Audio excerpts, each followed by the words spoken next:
I'm on the farm where my #1 target, Coke can, resides.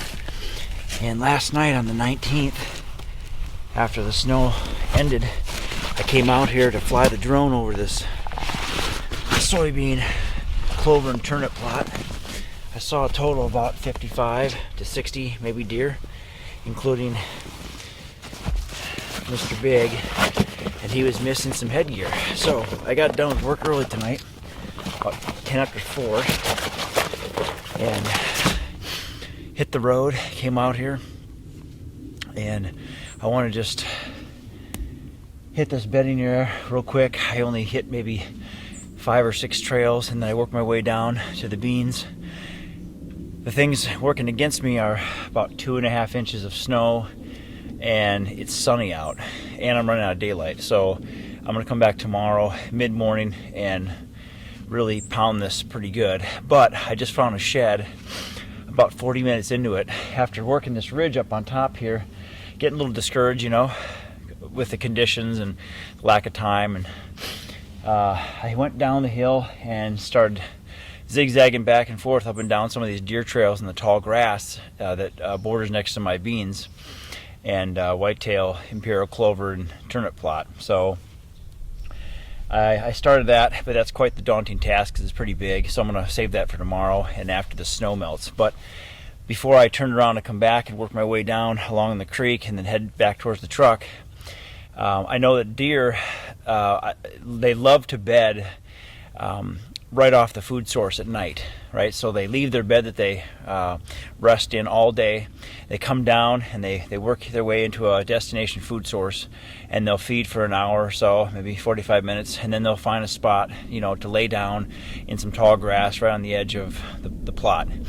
And so these spots are really good. Creek crossings and grassy edges of food plots, especially next to briar thickets and hedge apple fence rows, that type of thing, is where I tend to find a lot of sheds, right? So I came down the hill, cut across the field, I hit a couple trails, and then I started working my way along the creek, right? And there's a big creek crossing, and I decided to walk towards that creek crossing. I spotted tine sticking up, and man, with the snow on the ground, it is hard. I don't recognize a deer. I did not pick it up yet, so I'm gonna head back over there.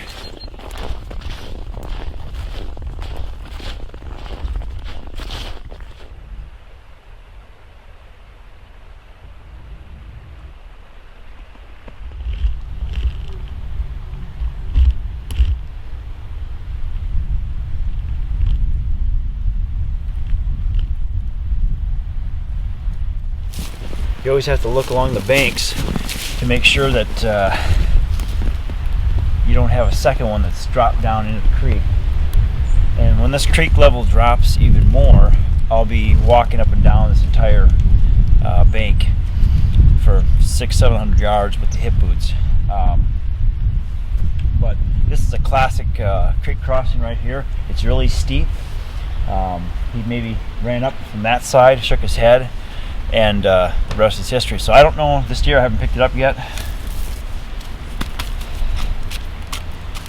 That's cool.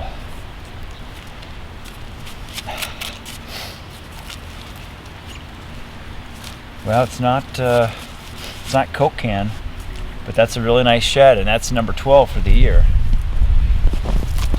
So take a look here. Nice long main beam. Nice color, no chew marks. The wax ring is still on there. I'll take it.